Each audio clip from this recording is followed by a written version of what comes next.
Monsieur le ministre, messieurs les ministres, Madame l'ambassadrice, chère Alisa, Mesdames, Messieurs les parlementaires, Mesdames, Messieurs, chers amis, je comprends pourquoi vous avez choisi cette belle salle de spectacle.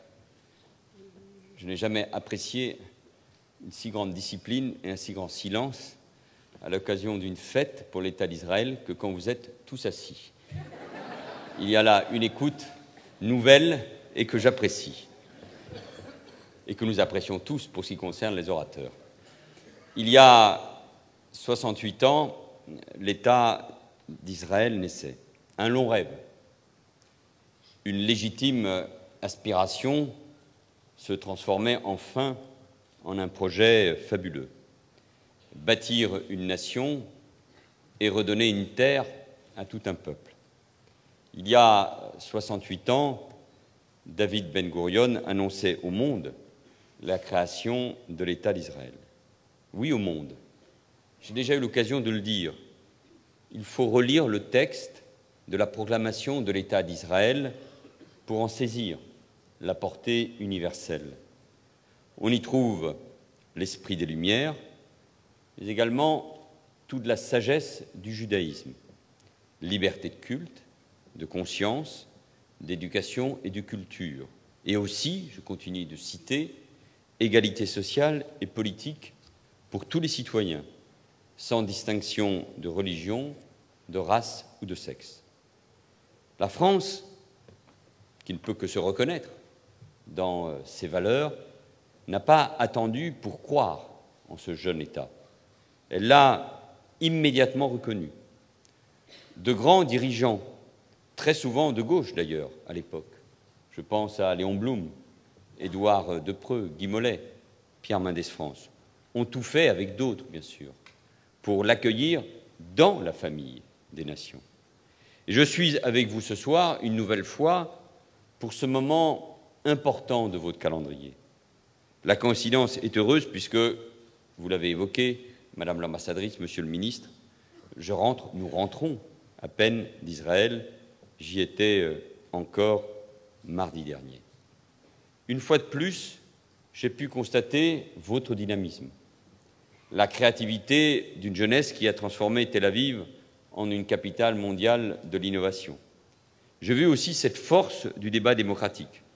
Elle ferait passer la France, même dans ces circonstances, pour une partie de plaisir. C'est pour dire. J'ai réuni aussi la communauté française, celles et ceux qui ont fait le choix de venir s'installer chez vous, mais qui gardent bien sûr intact leur amour pour la France. Ils sont d'ailleurs les meilleurs messagers de ce que nos deux pays peuvent bâtir ensemble. Madame l'ambassadrice, dans 2 ans, l'État d'Israël aura 70 ans. Et donc, nous célébrerons le 70e anniversaire aussi de l'établissement de nos relations diplomatiques. N'en faisons pas une commémoration parmi d'autres. Fixons-nous un bel objectif, un objectif ambitieux. Mettons à profit les 2 années qui viennent pour approfondir nos échanges dans tous les domaines. En 2018, nous organiserons un grand rendez-vous culturel, les saisons croisées France-Israël. Et il faut s'y préparer dès maintenant. Et quel plus beau projet que de présenter dans chacun de nos 2 pays le meilleur de la créativité, de la création, et donc notamment de la création culturelle. Quel plus beau pont entre nos 2 nations, nos 2 pays, que de faire travailler ensemble artistes, cinéastes, designers de toutes les générations et de toutes les origines. Et au fond, quel plus beau cinglant démenti à tous ceux qui voudraient casser les liens qui nous unissent et qui n'ont que le mot boycott à la bouche. Israël est une grande démocratie dans un Proche-Orient qui a tant besoin de démocratie. Et la France ne boycotte pas les démocraties. Elle ne boycotte pas l'intelligence, la création, la recherche. Elle ne boycotte pas les artistes et le débat intellectuel. Elle ne boycotte pas les beaux-arts et les belles lettres. Nous devons mieux exploiter l'extraordinaire potentiel de nos échanges universitaires, À l'université de Tel Aviv, j'ai rencontré des étudiants français d'Israël, mais aussi français en échange universitaire, des étudiants francophones, des étudiants israéliens. Tous m'ont dit la même chose, leur volonté de mieux connaître l'autre, qu'il soit chrétien, musulman ou juif, qu'il soit européen, américain ou palestinien. Et je partage la belle et grande vision de Shimon Peres, l'avenir du Proche-Orient, la paix, l'existence côte à côte du peuple israélien et du peuple palestinien passe par les liens humains, par la science et le savoir, par les grands projets économiques, par exemple dans le domaine de l'eau, par les grands projets mettant ensemble Israël, la Palestine et les pays arabes. C'est aussi la vision du gouvernement israélien. Une grande ambition pour la France et Israël, c'est aussi renforcer nos relations économiques. Et dans ce domaine, nous avons des progrès à faire. J'ai pourtant mesuré, en rencontrant les entrepreneurs, l'immense potentiel, le numérique, la ville de demain, les énergies du futur, les sciences de la vie. Voilà autant de domaines dans lesquels nous devons avancer ensemble. Il y a la culture, les savoirs, l'économie, mais aussi, bien sûr, le dialogue politique que nous devons maintenir à un haut niveau. Et ce dialogue entre pays amis impose de la franchise et de se dire les choses très directement. C'est donc savoir reconnaître ses erreurs, comme pour ce vote qui n'aurait pas dû avoir lieu à l'UNESCO. Les clarifications ont été apportées. Les évidences ont été rappelées. Et jamais la France ne remettra en cause le lien sacré entre Jérusalem et l'histoire du peuple juif. Ce serait un non-sens et une aberration. Se dire très directement les choses, c'est rappeler combien la France est en effet attachée à la sécurité d'Israël, combien elle est soucieuse de son avenir. Je sais qu'il y a toujours ici en France une incompréhension sur le terme de sionisme. Le sionisme, c'est d'abord un mouvement de libération nationale. C'est bâtir un foyer pour les Juifs. Ce n'est pas fabriquer une nouvelle identité juive en l'imposant à une terre qui n'était pas la sienne. C'est au contraire remettre cette identité au cœur de l'histoire du monde en la ramenant sur sa terre originelle. Et oui, Monsieur le ministre, on ne peut pas partager les choix du gouvernement israélien, tout comme on ne peut pas partager les choix du gouvernement français. C'est cela, la démocratie. Mais s'opposer à l'idée même de l'existence d'Israël, c'est une autre chose. Et nous savons bien que derrière cet antisionisme, derrière cette opposition à l'existence même de l'État d'Israël, se cachent des intentions qui, aujourd'hui, ne trompent personne. La haine des Juifs et de tous les Juifs. Alors, au regard du chemin parcouru, disons-le une fois pour toutes, Israël existe et Israël existera. Mesdames et messieurs, se dire les choses très directement, c'est dire enfin qu'il faut oser la paix. Il faut l'oser maintenant, car attendre davantage, privilégier l'immobilisme ou le statu quo, c'est faire triompher demain la violence. Elle est là, bien sûr. Attendre davantage, c'est désespérer les jeunesses d'Israël ou de Palestine. La France, parce que c'est son rôle, parce qu'elle est membre permanent du Conseil de sécurité, parce qu'elle pèse dans le monde, parce qu'elle connaît aussi le poids des haines héréditaires, a fait le choix d'agir et d'engager une initiative pour relancer la seule solution qui permettra d'aboutir à la paix. Deux États vivant côte à côte dans la sécurité avec des frontières sûres et reconnues. Quel travail, quel défi. C'est ce message que j'ai tenu aussi devant mon homologue palestinien. Et c'est le but de la réunion ministérielle qui se tiendra vendredi, d'abord autour du président de la République, puis avec notre ministre des Affaires étrangères. Je connais donc les difficultés.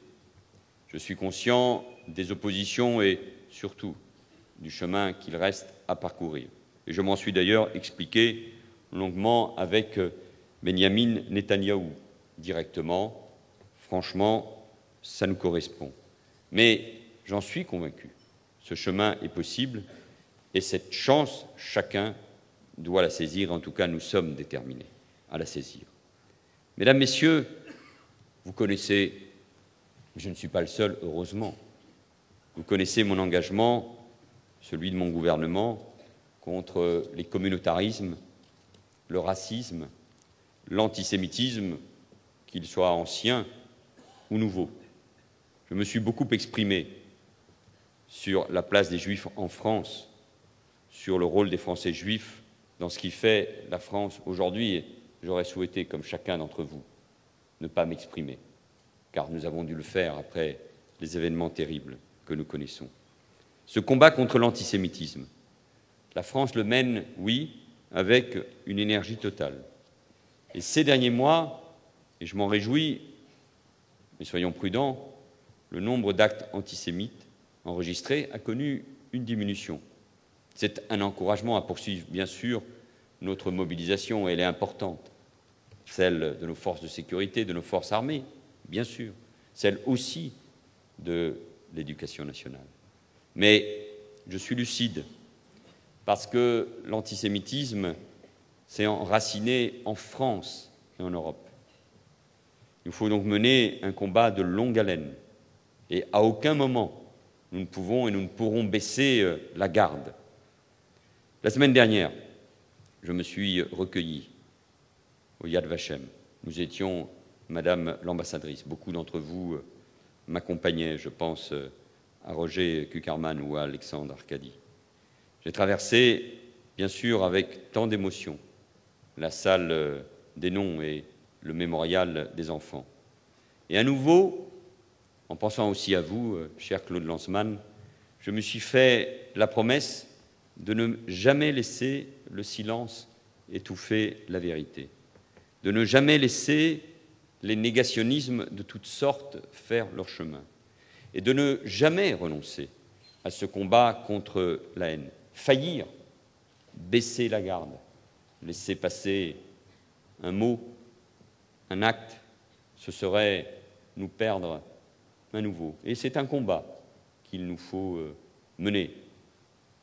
J'évoquais l'autre jour avec Yvan Attal, qui a fait un beau film sur les préjugés, combien le combat du cinéma est difficile, cher Alexandre, quand il s'agit de porter soi-même, quand on est français juif, un film sur les méfaits de l'antisémitisme. Et pourtant, il faut poursuivre ce combat.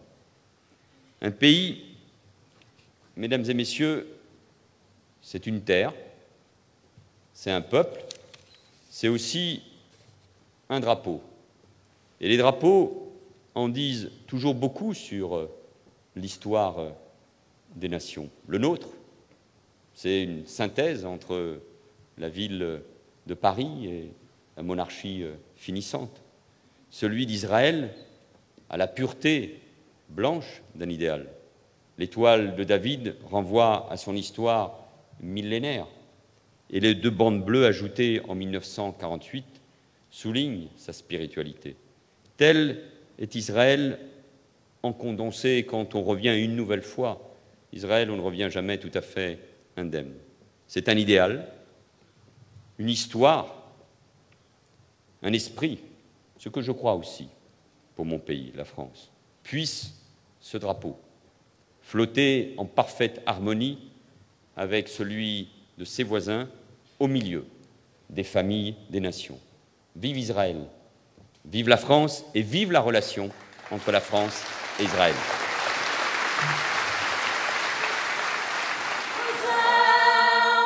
Citoyens, formez vos bataillons, marchons.